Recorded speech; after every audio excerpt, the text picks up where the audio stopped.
The dust never settled in Black Rock Ridge. It hung in the air like a permanent reminder of the harsh reality that defined this corner of the American frontier, where dreams were as fragile as the tumbleweeds that rolled endlessly across the barren landscape.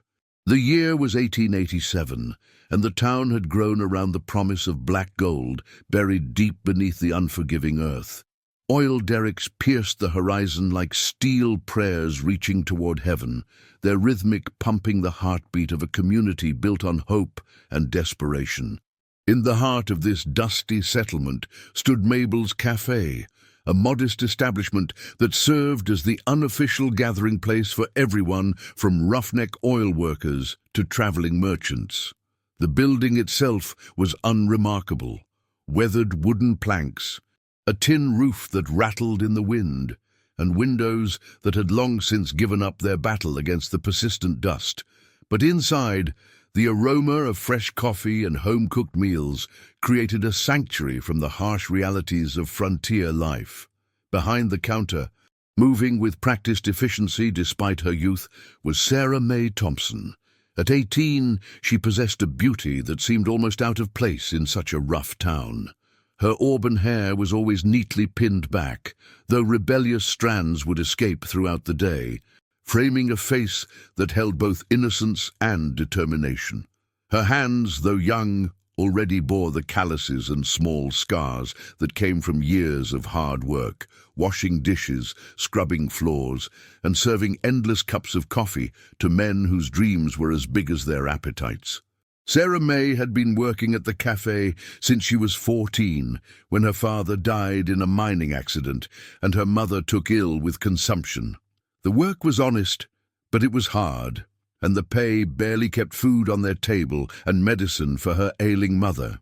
Every morning she would rise before dawn, walk the dusty streets to the cafe, and begin the routine that had become her life: brewing coffee, frying eggs, serving meals, and cleaning up after men who rarely looked at her as anything more than part of the furniture. But there was one man who looked at her differently. If you're enjoying this story, please subscribe to our channel and let us know what city you're watching from in the comments below. Cornelius Blackwood was a name that carried weight in Black Rock Ridge and far beyond. At 45, he had built an oil empire that stretched across 3 states, transforming from a poor farm boy into one of the wealthiest men in the territory. His success had come at a price, though. The long hours, the constant travel, the ruthless decisions required to stay ahead in the oil business had cost him his wife.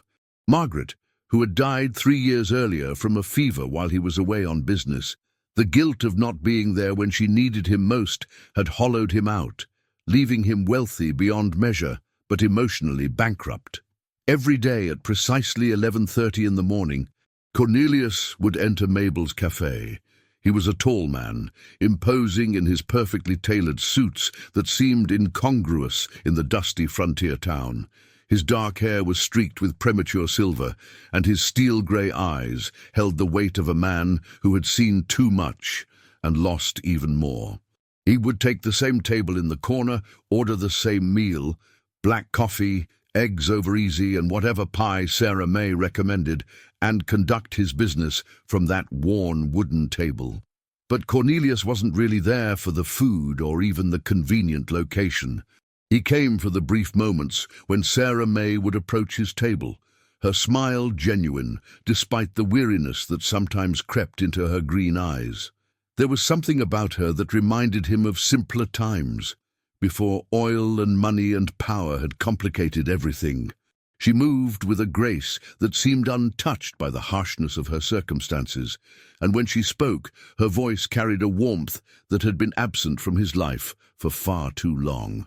Sarah May, for her part, had noticed the oil baron from the very first day he entered the cafe. It was impossible not to. His presence filled the room, and the other patrons would lower their voices when he was there, as if afraid their rough conversation might offend him. But what struck her most was the sadness she saw in his eyes, a loneliness that all his wealth couldn't seem to cure. She found herself looking forward to serving him, taking extra care with his order and lingering perhaps a moment longer than necessary when refilling his coffee cup. Their interactions were always proper, always appropriate. He would thank her politely, sometimes comment on the weather or ask about her mother's health. Somehow he had learned about her situation, though she had never told him directly. She would respond with the same courtesy, but there was an undercurrent to their exchanges, an awareness that both felt, but neither acknowledged. The other workers in the cafe had begun to notice. Mabel herself, a stout woman in her 50s who had run the establishment for over a decade, would watch with knowing eyes as Sarah May's demeanor changed whenever the oil baron was present. The girl would stand a little straighter, speak a little softer, and there was a flush to her cheeks that had nothing to do with the heat from the kitchen. "That man's trouble, Sarah May," Mabel had warned her one afternoon as they cleaned up after the lunch rush. "Rich men like him don't mean nothing but heartache for girls like us." But Sarah May had simply nodded and continued wiping down tables. Her mind elsewhere. She knew Mabel was probably right, knew that whatever she thought she saw in Cornelius Blackwood's eyes was likely just her imagination. Men like him didn't notice girls like her. Not really. They might be kind, might even be generous, but they lived in a different world, one where 18-year-old cafe girls were invisible except when they were needed to pour coffee or clear plates. Still, she couldn't help but wonder what it would be like to live in that world, to wear fine dresses instead of her simple work clothes, to have hands that were soft instead of calloused, to never again worry about whether there would be enough money for her mother's medicine. It was a dangerous dream, she knew, but in the quiet moments between customers, she allowed herself to imagine. The turning point came on a Tuesday afternoon in late September. The cafe was nearly empty, just Cornelius at his usual table and an old prospector nursing a cup of coffee near the window. Sarah May was clearing the dishes from a table that had just been vacated by a group of oil workers, stacking the plates with practiced efficiency despite the ache in her back from the long day. She was reaching for the last plate when she felt a gentle touch on her hands. Looking up in surprise, she found Cornelius standing beside her, his large hands covering her smaller ones. The plates remained forgotten on the table as she met his gaze, seeing something there that made her heart race. "Your hands were never meant for dishes," he said, his voice low and rough with emotion. The words hung in the air between them, loaded with meaning that went far beyond their simple surface. Sarah May felt her breath catch, aware that this moment was changing everything, that whatever happened next would alter the course of her life forever. The silence that followed Cornelius's words seemed to stretch for an eternity, though it lasted only seconds. Sarah May felt the warmth of his hands covering hers, the calluses on his palms telling their own story of a man who had worked his way up from nothing. His touch was gentle, almost reverent, as if he were handling something precious and fragile.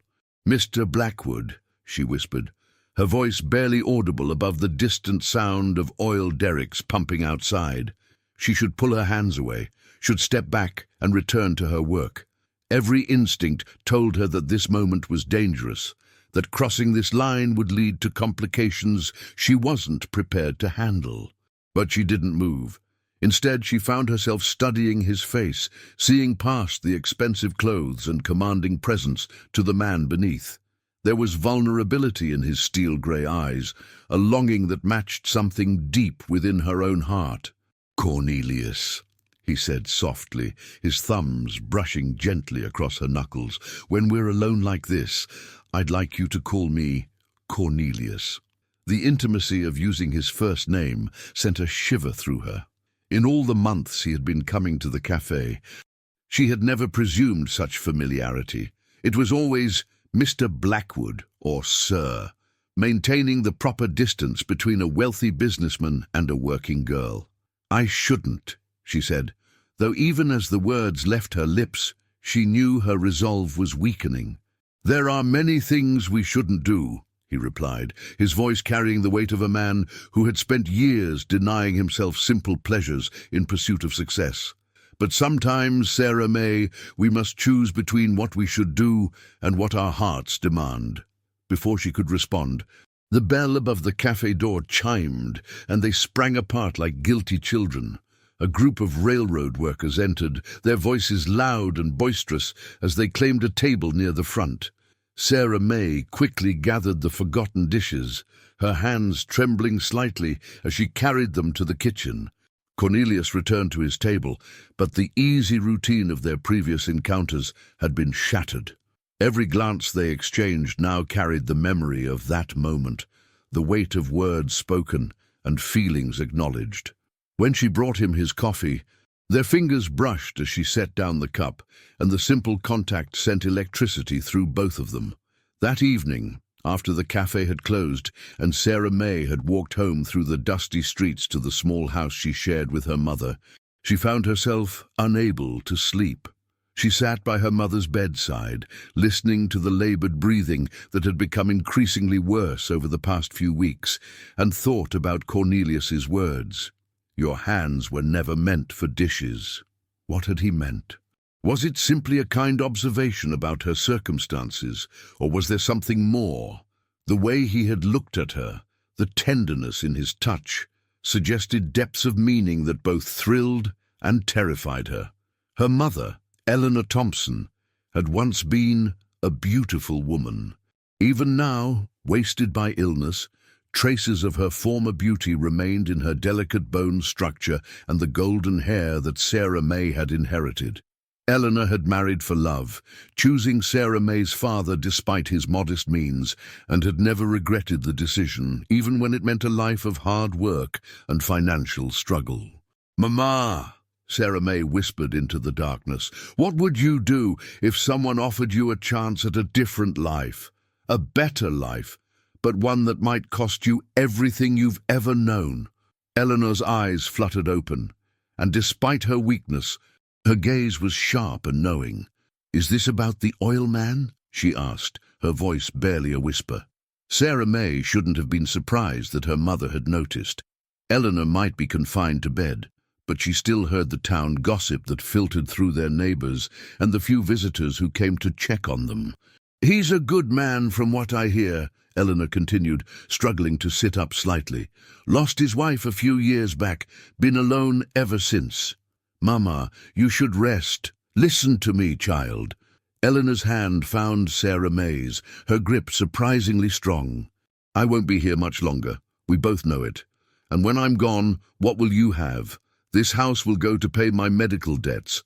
The cafe work barely keeps you fed. You're 18 years old, Sarah May, and beautiful enough to have choices.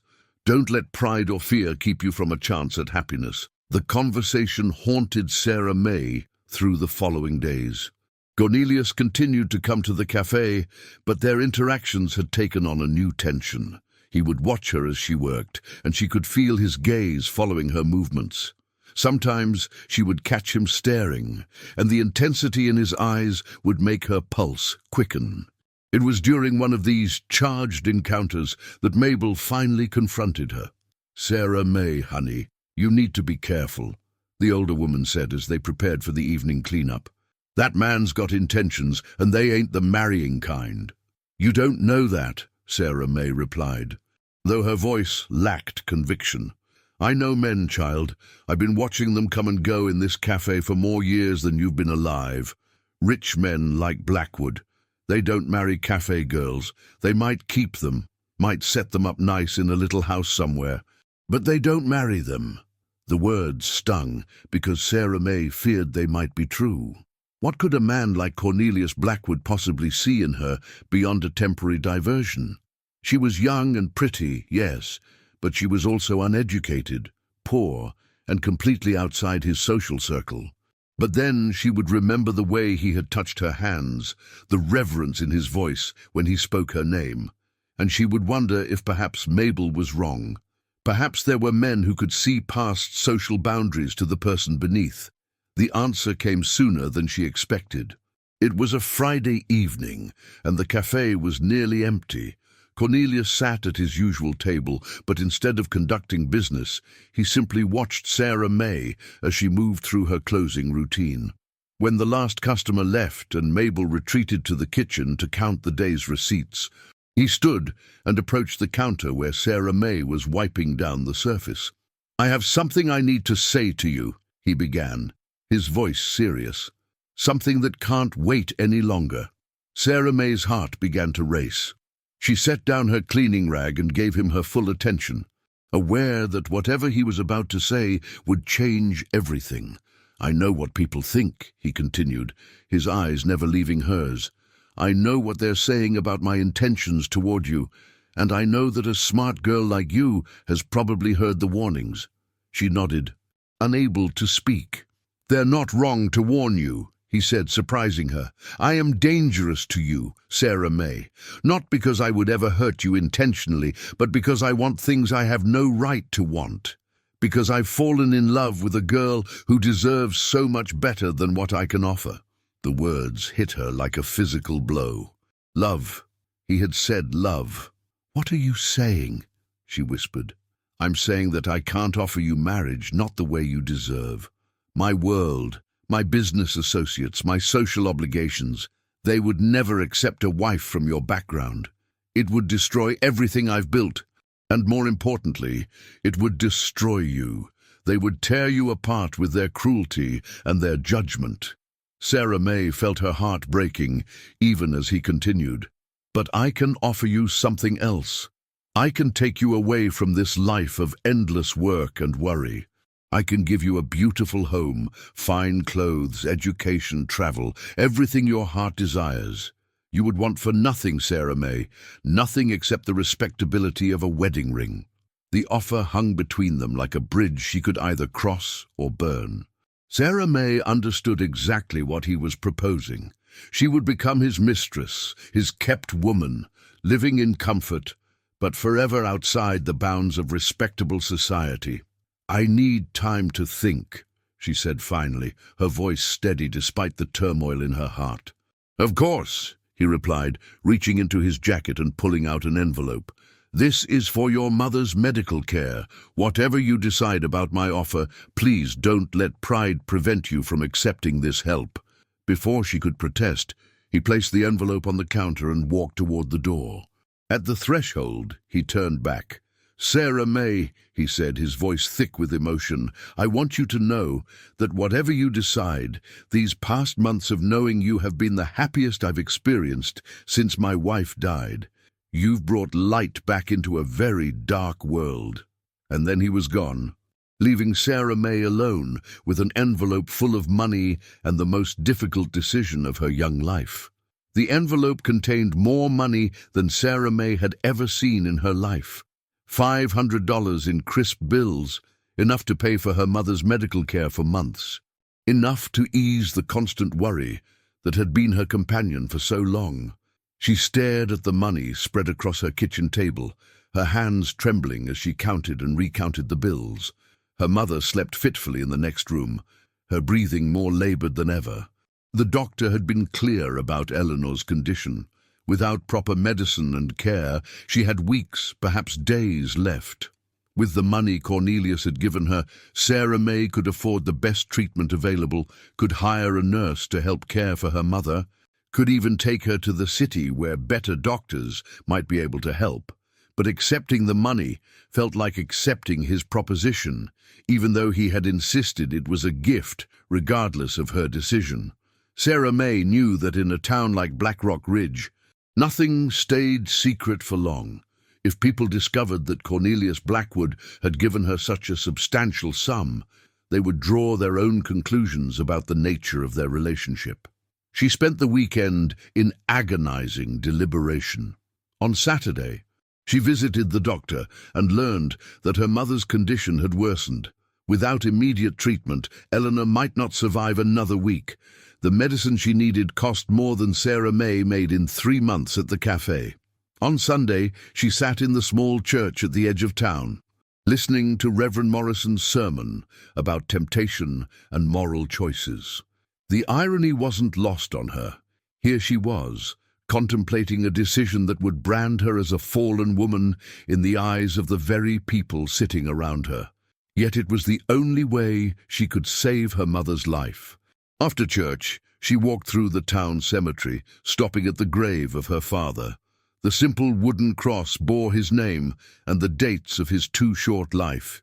He had been a good man, an honest man, who had worked himself to death trying to provide for his family. What would he think of the choice she was facing? "I don't know what to do, Papa," she whispered to the weathered cross. "I want to be good, want to make you proud, but Mama's dying, and I don't have any other options." The wind picked up, stirring the dust around the grave. And for a moment, Sarah May imagined she could hear her father's voice telling her that sometimes there were no perfect choices, only the choice to survive. Monday morning came too soon. Sarah May arrived at the cafe early, hoping to have time to compose herself before facing the day. But Cornelius was already there, sitting at his usual table with a cup of coffee growing cold in front of him. He looked as though he hadn't slept, his usually immaculate appearance slightly disheveled. "You came early," she said, trying to keep her voice steady. "I couldn't sleep," he admitted. "I've been thinking about what I said to you, about what I asked of you. It was selfish of me, Sarah May. You're so young, and you have your whole life ahead of you. I had no right to complicate it with my feelings." Sarah May poured herself a cup of coffee and sat down across from him.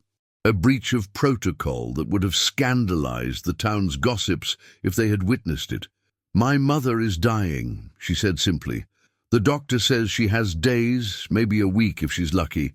The medicine she needs costs more money than I can earn in months." Cornelius's face softened with compassion.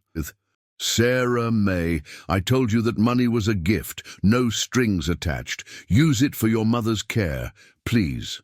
"And what happens after?" she asked, meeting his gaze directly. "What happens when the money runs out and I'm still just a cafe girl with no prospects and no family?" The question hung between them, heavy with implication. Cornelius reached across the table and took her hand, his touch gentle but firm. "You would never want for anything," he said quietly. "I would take care of you for the rest of your life. You would have a beautiful home. Servants to wait on you, the finest clothes and jewelry. You could travel, see the world beyond this dusty town. You could have tutors, learn to read and write properly, study music or art or whatever interests you. But I would never be your wife," she said, the words tasting bitter in her mouth. "No," he admitted, his honesty brutal in its simplicity. "You would never be my wife. But you would be cherished, Sarah May. You would be loved and protected and valued in ways that go far beyond what any legal document could provide." Sarah May closed her eyes, feeling the weight of the decision pressing down on her. When she opened them again, she saw something in Cornelius's face that made her breath catch. Hope mixed with fear, love tempered by guilt. "If I say yes," she said slowly, "when would this arrangement begin?" "Whenever you're ready," he replied. "I would need to make arrangements, find a suitable house, hire staff. It would take a few weeks to set everything up properly. And my mother would receive the best care available. I would hire private nurses, bring in specialists from the city if necessary. Whatever it takes to make her comfortable." Sarah May nodded, her decision crystallizing in her mind. It wasn't the choice she would have made in an ideal world, but the world was far from ideal. Her mother was dying, she had no other prospects, and despite everything, she had feelings for this complicated, lonely man that went far beyond gratitude. "I need to ask you something," she said, her voice steady despite the magnitude of what she was about to commit to. "Do you love me, Cornelius? Really love me? Not just the idea of me or the way I make you feel?" The question seemed to surprise him, and for a moment he was silent. When he spoke, his voice was thick with emotion. "I love you more than I thought it was possible to love again," he said. "I love your strength, your kindness, the way you care for your mother despite your own hardships. I love the way you smile even when you're tired, the way you treat everyone with dignity regardless of their station in life. I love your courage and your intelligence and the way you make me want to be a better man." Tears sprang to Sarah May's eyes at the sincerity in his voice. Whatever else this arrangement might be, she believed that his feelings for her were genuine. "Then yes," she whispered. "Yes, I'll come with you." The relief that washed over Cornelius's face was profound. He lifted her hand to his lips and pressed a gentle kiss to her knuckles, a gesture so tender that it made her heart ache. "You won't regret this," he promised. "I'll spend every day making sure you don't regret this." But even as he spoke the words, Sarah May wondered if either of them truly believed them. She was about to step into a world she didn't understand, to become something she had never imagined being. The girl who had served coffee and washed dishes would disappear, replaced by someone new, someone whose very existence would be a secret shame. As if reading her thoughts, Cornelius squeezed her hand gently. "We'll face whatever comes together," he said. "You won't be alone in this, Sarah May. I promise you that." Outside, the oil derricks continued their rhythmic pumping, drawing black gold from the earth, while inside the cafe, two people made a bargain that would change both their lives forever. Sarah May Thompson, the cafe girl with calloused hands and simple dreams, was about to become someone entirely different. Whether that transformation would bring happiness or heartbreak remained to be seen. The next 3 weeks passed in a blur of secret preparations and bittersweet moments. True to his word, Cornelius immediately arranged for the best medical care available for Eleanor Thompson. A private nurse was hired, expensive medicines were procured, and for the first time in months, Sarah May's mother experienced genuine relief from her suffering. But even the best care couldn't reverse the damage that consumption had done to Eleanor's lungs. The medicine eased her pain and allowed her to breathe more comfortably. But both Sarah May and the doctor knew they were buying time, not a cure. During those precious weeks, mother and daughter had conversations they had been too exhausted and worried to have before. Eleanor spoke of her youth, of the dreams she had harbored before illness and poverty had narrowed her world. She told Sarah May stories about her father that the girl had never heard, painting a picture of a man who had been not just a provider, but a dreamer who had believed in the possibility of a better life for his family. "He would have wanted you to take this chance," Eleanor said one evening as Sarah May sat beside her bed, reading aloud from a book of poetry that Cornelius had brought. "Your father understood that sometimes we have to make difficult choices to survive." "But what if I'm making the wrong choice, Mama?" Sarah May asked, setting the book aside. "What if I'm trading my soul for comfort?" Eleanor reached out with a hand that was little more than skin and bones, touching her daughter's cheek with infinite tenderness. "Your soul isn't something that can be traded away, child. It's who you are at your core, and no circumstance can change that. You're going into this with love in your heart and good intentions. That matters more than what society might say about your situation." Meanwhile, Cornelius was busy making arrangements for their new life together. He had purchased a beautiful house on the outskirts of Denver, far enough from Black Rock Ridge to ensure privacy, but close enough that he could still oversee his oil operations. The house was everything he had promised, spacious and elegant, with modern conveniences that Sarah May had only dreamed of. He hired a small but competent staff, a housekeeper named Mrs. Patterson, who had worked for wealthy families before and understood the need for discretion, a cook, and a groundskeeper. He also arranged for a tutor, a refined woman named Miss Adelaide Hartwell, who would help Sarah May learn the social graces and educational refinements that would allow her to move more comfortably in his world. But perhaps most importantly, he made arrangements for Eleanor's continued care. A cottage was prepared on the property where Eleanor could live with her nurse, close enough that Sarah May could visit daily, but separate enough to maintain the fiction that Sarah May was simply a young woman who had come to work as Cornelius's ward. The story they would tell was carefully crafted. Sarah May was the orphaned daughter of a business associate who had died, leaving her in Cornelius's care. It was a common enough arrangement among wealthy men, and it would explain her presence in his household without raising too many eyebrows. As the day of their departure approached, Sarah May found herself experiencing a mixture of excitement and terror. She was leaving behind everything she had ever known. The cafe where she had worked for 4 years, the small house where she had grown up, the town that had been her entire world. On her last day at Mabel's cafe, the older woman pulled her aside during a quiet moment. "I still think you're making a mistake," Mabel said, her voice gruff with emotion. "But I can see that your mind's made up. And I can't say I blame you, given your circumstances." "I'll miss you, Mabel," Sarah May said, tears threatening to spill over. "You've been like a mother to me these past years." "And you've been like the daughter I never had," Mabel replied, pressing a small wrapped package into Sarah May's hands. "This was my grandmother's. I want you to have it." Inside the package was a delicate silver locket, tarnished with age, but still beautiful. Sarah May opened it to find a tiny photograph of a young woman who looked remarkably like herself. "She was about your age when that was taken," Mabel explained. "She came west with nothing but hope and determination, just like you're doing now. She made a good life for herself, and I believe you will too." The gift meant more to Sarah May than any of the expensive jewelry Cornelius had promised her. It was a tangible link to her past, a reminder of who she had been before she became someone else.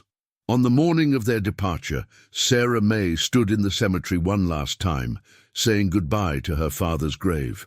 She had brought fresh wildflowers, the same kind her mother used to pick when she was well enough to walk in the fields outside town.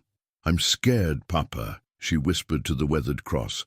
"I'm scared I'm making a terrible mistake, but I'm also scared of what will happen if I don't take this chance. I hope you can forgive me for the choices I'm about to make." The wind stirred the flowers at the base of the grave, and Sarah May chose to interpret it as a sign of blessing rather than warning. Cornelius came to collect her in a private carriage, elegant and well-appointed, but discreet enough not to draw unwanted attention. Eleanor, despite her weakness, insisted on being helped outside to see her daughter off. "Be happy, my darling girl," Eleanor whispered as they embraced. "Whatever else happens, choose happiness whenever you can." "I love you, Mama," Sarah May replied, her voice breaking. "I'll see you soon." As the carriage pulled away from Blackrock Ridge, Sarah May watched through the rear window as the town grew smaller and smaller until it disappeared entirely behind a cloud of dust. She was leaving behind Sarah May Thompson, the cafe girl with calloused hands and simple dreams. When she arrived in Denver, she would become someone new, Sarah May Blackwood, in all but name, a woman of mystery and refinement whose past was carefully hidden.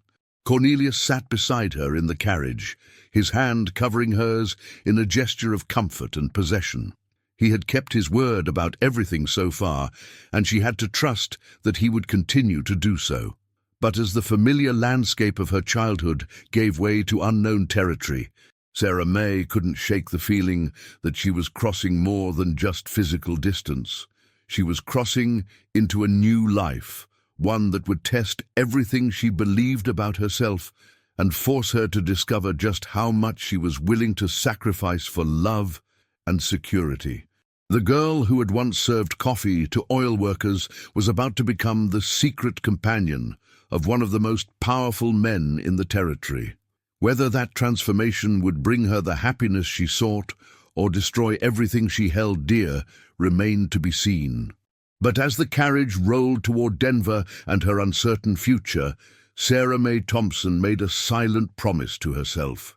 Whatever happened, she would not lose sight of who she truly was beneath whatever role she was about to play. The oil derricks of Blackrock Ridge faded into memory behind them, but their rhythmic pumping seemed to echo in her heart, a reminder of the life she was leaving behind and the uncertain future that awaited her in the arms of the man who had promised her everything except the one thing she truly wanted. Respectability, The house in Denver exceeded even Sarah May's most extravagant imaginings. Set on several acres of manicured grounds, it was a testament to Cornelius's wealth and refined taste.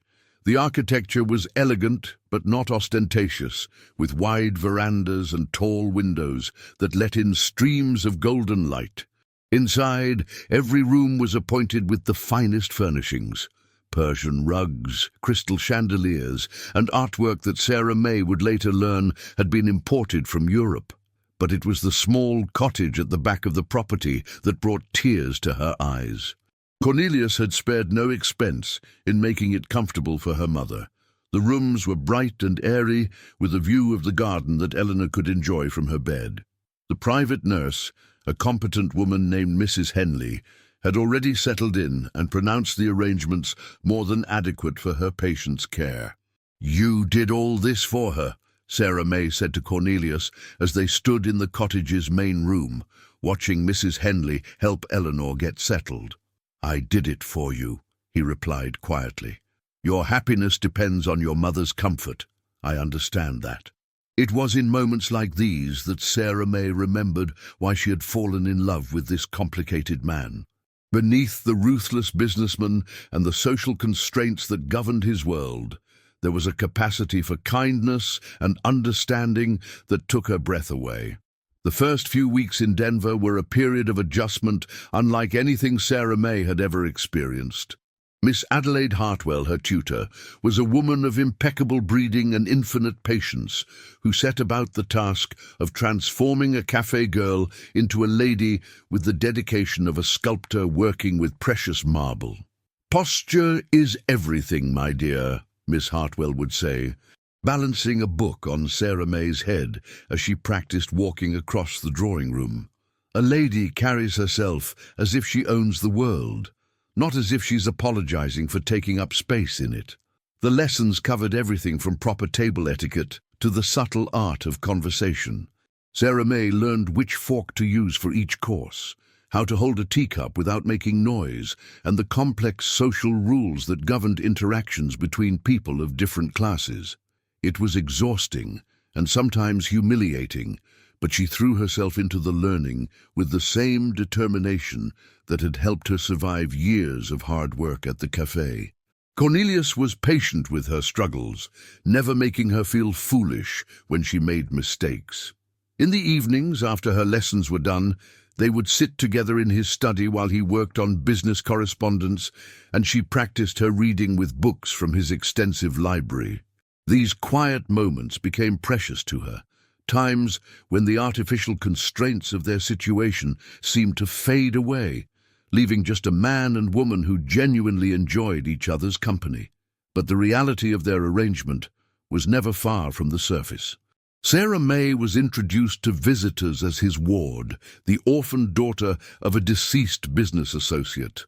The story was accepted without question. Such arrangements were common enough among wealthy men who felt obligated to care for the children of former partners or friends. However, Sarah May quickly learned that her position in the household was more precarious than she had initially understood. She was neither family nor servant, but something in between that left her isolated from both worlds. The staff treated her with respect but maintained a careful distance, unsure of her exact status.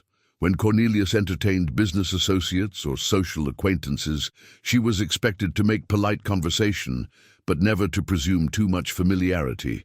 The loneliness was sometimes overwhelming.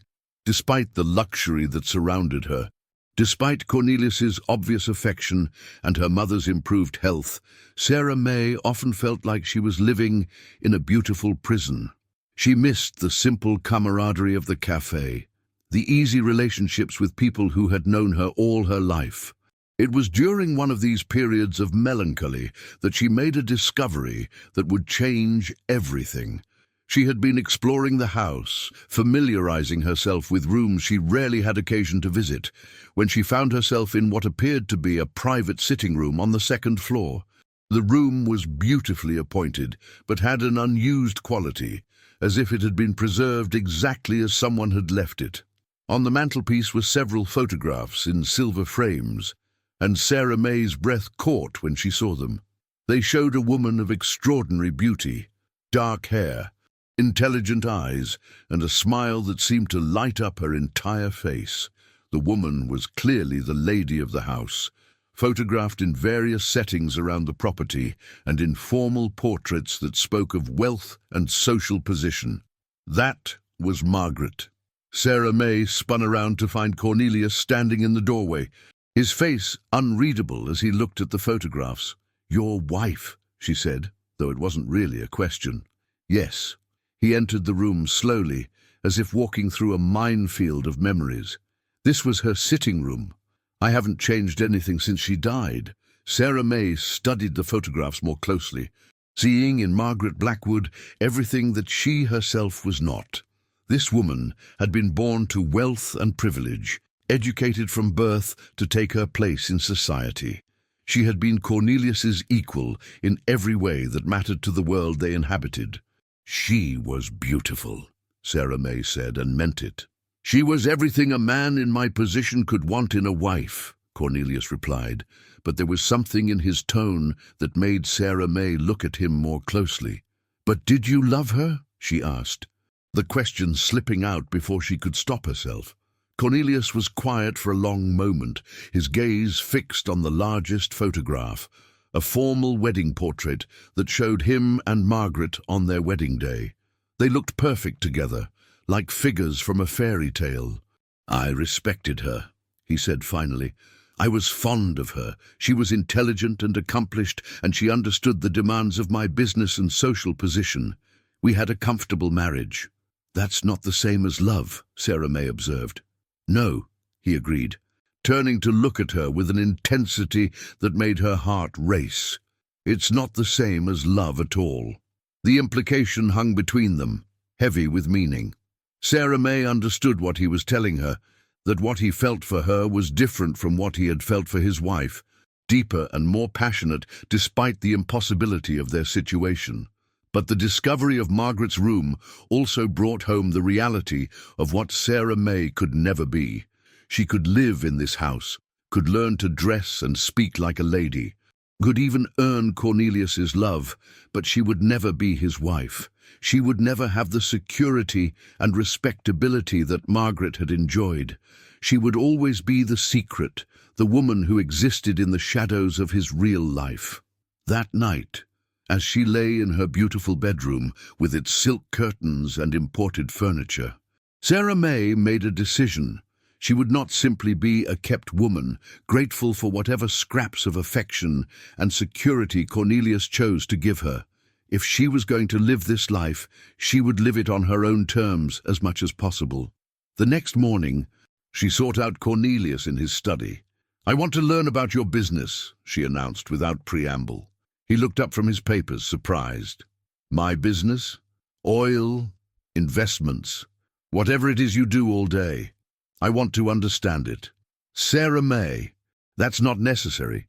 You don't need to concern yourself with such matters." "But I want to," she insisted. "I don't want to be just a beautiful ornament in your house, Cornelius. I want to be useful, to contribute something meaningful to your life." He studied her for a long moment, and she could see him weighing her request against the conventions of their arrangement. Finally, he smiled, the first genuine smile she had seen from him in days. "Very well," he said, "but I warn you, it's not glamorous work. Much of it involves reading reports, analyzing numbers, and making decisions based on incomplete information." "I'm not afraid of hard work," Sarah May replied. "I never have been." And so began a new phase of their relationship. In addition to her lessons with Miss Hartwell, Sarah May began spending time in Cornelius's study, learning about the oil business that had made his fortune. She discovered that she had a natural aptitude for numbers and a keen understanding of the human motivations that drove business decisions. Cornelius was an excellent teacher, patient with her questions and generous with his explanations. As the weeks passed, Sarah May found herself becoming genuinely interested in the work, not just as a way to feel useful, but as a fascinating puzzle to be solved. More importantly, working together gave them a new dimension to their relationship. They were no longer just lovers playing at domesticity, but partners engaged in meaningful work. Sarah May began to feel less like a kept woman and more like a true companion, someone whose opinions and insights were valued. But even as their personal relationship deepened, the outside world continued to present challenges. Denver society was smaller and more insular than Sarah May had expected, and rumors about Cornelius's mysterious ward began to circulate. Some people accepted the story at face value, but others were more suspicious, particularly the women who had hoped to catch the wealthy widower's attention for themselves. The situation came to a head at a dinner party hosted by one of Cornelius's business partners. Sarah May had been included in the invitation as his ward, and she had spent days preparing with Miss Hartwell, learning the names and backgrounds of the other guests, practicing conversation topics that would be appropriate for such an occasion. She thought she was ready. She was wrong. The evening started well enough. Sarah May's appearance drew admiring glances from the men and carefully neutral assessments from the women. Her dress, chosen by Miss Hartwell and approved by Cornelius, was elegant but appropriate for her supposed station as a ward rather than a potential romantic interest. But as the evening progressed, Sarah May became aware of the subtle hostility directed toward her by some of the women present. Their smiles were cold, their questions pointed, and their comments designed to highlight her outsider status. "Miss Thompson," said Mrs. Victoria Ashford, the wife of a prominent banker, "Cornelius tells us you're from a small town. How are you finding life in Denver?" "Very educational," Sarah May replied carefully, aware that she was being tested. "I'm sure it must be quite an adjustment," Mrs. Ashford continued, her tone dripping with false sympathy. "The social expectations here are so different from what you would have experienced in— where was it again?" "Black Rock Ridge," Sarah May said, lifting her chin slightly. She had learned enough from Miss Hartwell to recognize a social ambush when she saw one. "Oh, yes, the oil town. How fortunate that dear Cornelius was able to rescue you from such circumstances. It must be such a relief to have someone take care of all your needs." The implication was clear, and Sarah May felt her cheeks burn with embarrassment and anger. Around the table, other conversations had quieted as people sensed the tension. "I'm very grateful for Mr. Blackwood's kindness," Sarah May said evenly, "just as I'm sure you're grateful for your husband's provision for your needs." It was a subtle but effective counterattack, suggesting that Mrs. Ashford's own position was not so different from what she was implying about Sarah May's. The older woman's eyes flashed with anger, but before she could respond, Cornelius intervened. "Sarah May has been a delightful addition to my household," he said smoothly. "Her insights into business matters have been particularly valuable. She has quite a head for numbers." It was a masterful deflection, repositioning Sarah May as a valued advisor rather than a dependent, but the damage had been done. Sarah May could see the speculation in the other guests' eyes, the wheels turning as they reassessed her relationship with Cornelius. The ride home was conducted in tense silence. Sarah May stared out the carriage window at the darkened streets, replaying every moment of the evening, and wondering how she could have handled things differently. "I'm sorry," Cornelius said finally. "I should have prepared you better for Victoria Ashford. She's always been territorial about eligible men in our social circle." "She knows," Sarah May said quietly. "She knows exactly what I am, even if she can't prove it." "What you are," Cornelius repeated, his voice sharp, "is a remarkable young woman who handled herself with grace under very difficult circumstances. Victoria Ashford is a bitter woman who resents anyone younger and more beautiful than herself." But Sarah May wasn't comforted by his words. The evening had shown her just how precarious her position really was, how easily the careful fiction of their arrangement could be shattered by a few well-placed questions and insinuations. As they arrived home, and Cornelius helped her down from the carriage, Sarah May made another decision.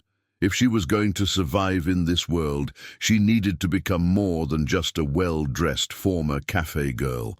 She needed to become someone who could hold her own against women like Victoria Ashford, someone who could command respect through her own accomplishments rather than just her connection to Cornelius. The transformation that had begun with posture lessons and table etiquette would have to go much deeper. Sarah May Thompson was going to have to disappear completely, replaced by someone strong enough to thrive in a world that would always see her as an interloper. But as she climbed the stairs to her beautiful bedroom, Sarah May wondered if the person she was becoming would still be recognizable to the girl who had once served coffee in a dusty frontier cafe. And more importantly, she wondered if Cornelius would still love her when the transformation was complete.